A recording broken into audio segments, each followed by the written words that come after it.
이준석이라는 인물이 있습니다. 국제 마피아파 코마 트레이드의 대표입니다. 박철민을 본 적도 없고 아예 모르는 사람이라고 했습니다. 제가 직접 수원구치소에 가서 박철민을 만났습니다. 이것이 그 당시 결혼식장에서 이준석, 우리 당 대표가 가진 않았을 것 같은데, 네?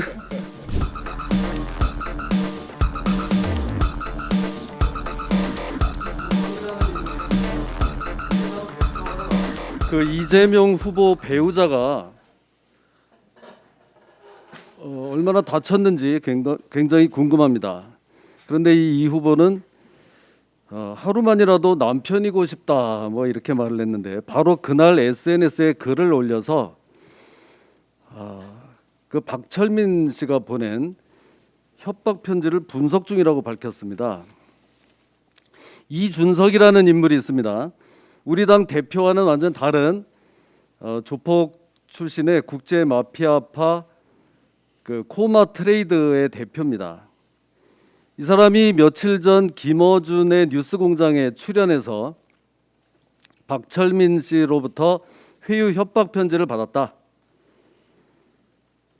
그 박철민은 국제 마피아파 조직원이라고 하는데 자신은 박철민을 본 적도 없고 아예 모르는 사람이라고 했습니다.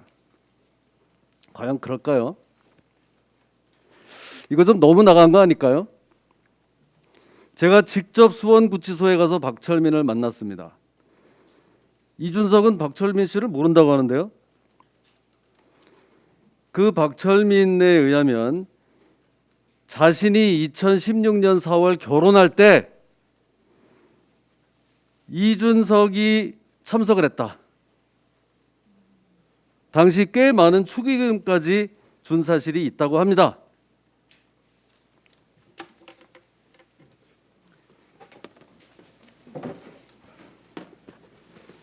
이것이 그 당시 결혼식장에서 나온 방명록에 이준석이라고 적혀 있네요. 제가 남의 집 이 혼사의 방명록까지 힘들게 찾았습니다. 여기 적혀 있네요. 방명록에 이준석. 우리 당 대표가 가진 않았을 것 같은데. 네? 그러면 또 이것도 이제 부인할까요? 이것도 또 부인할까요?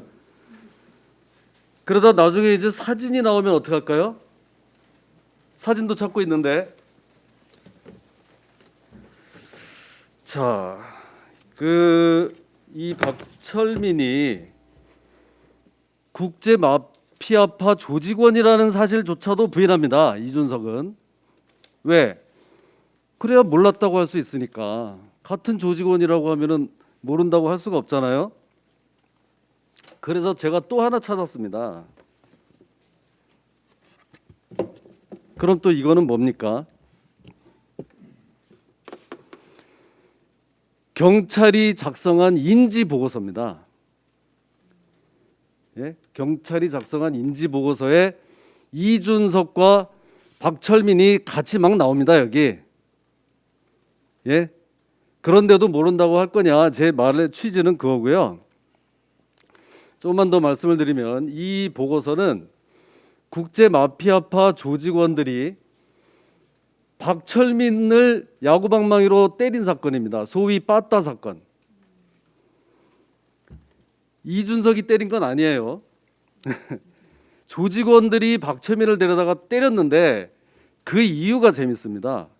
그 이유가 너 왜 이준석 형님한테 전화했어? 이겁니다. 재밌지 않나요? 국제 마피아파의 행동 강령은 2살 이상 차이 나는 사람한테 절대 전화하면 안 되는 거랍니다. 그런데 두 사람은 9살 차이거든요.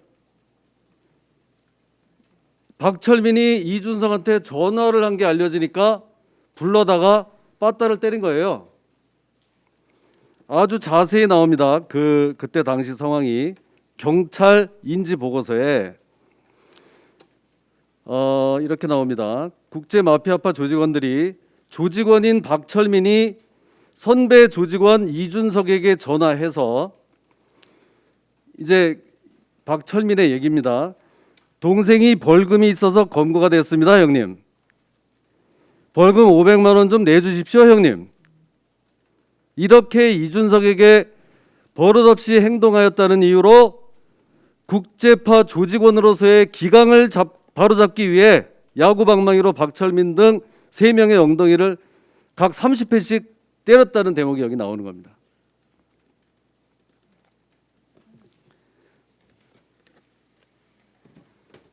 그런데 아예 모른다? 국제 마피아파에는 그런 아이 없다? 예? 이 경찰이 작성한 공문서인데도 그런데도 모른다고 할 수가 있을까요? 자, 도대체 어떻게 이런 일이 벌어지고 있는지 우리 한번 생각해 봅시다. 이준석이라는 사람은 스포츠 토토 사행성 게임으로 1심에 징역 7년을 받아놓고 있었는데 어느 날 갑자기 보석으로 석방이 됩니다. 저도 변호사지만 이런 사건 한번 맡아봤으면 좋겠어요. 한 번도 본 적이 없어요. 1심 7년이면 절반을 깎아도 3년 6개월인데 집행유예가 불가능한 사건입니다.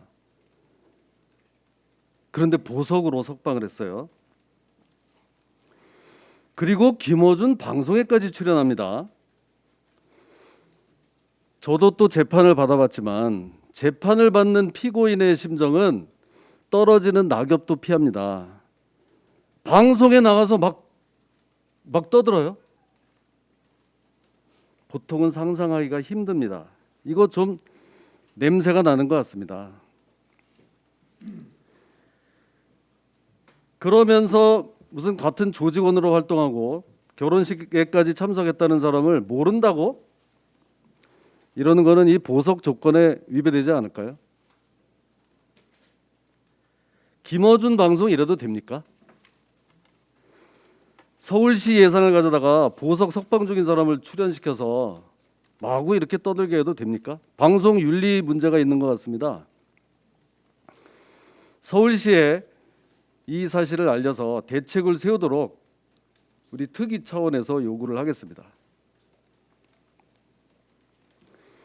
자, 그런데 이 이준석은 말씀드렸듯이 1심 징역 7년인데 보석. 그럼 박철민은 1심 징역 4년 6개월인데 보석은 꿈도 못 꿉니다. 보석은커녕 무슨 징계를 받아서 지금 한 달 넘게 가족들 면회도 안 됩니다. 편지도 보낼 수가 없어요. 이렇게 반론권을 이렇게 무시해도 됩니까? 제가 변호사 자격이 없었으면 가서 만날 수도 없었습니다. 이게 과연 이렇게 하는 게 박범계 장관이 생각하는 공정인지 정말 묻지 않을 수가 없습니다. 이토록 박철민의 입을 막아야 할 무슨 절박한 이유가 있습니까? 이준석, 박철민 두 사람 중에 누구 말이 맞는지에 따라 이재명 후보의 운명이 달라지기 때문에 이러는 거 아닙니까? 박철민 씨는 지금 고발장을 작성하고 있다고 합니다. 자신의 변호사와 상의해서 이재명 후보를 뇌물수수로 고발한다고 합니다. 나중에 이 수사가 어떻게 되는지 엄중히 지켜보겠습니다.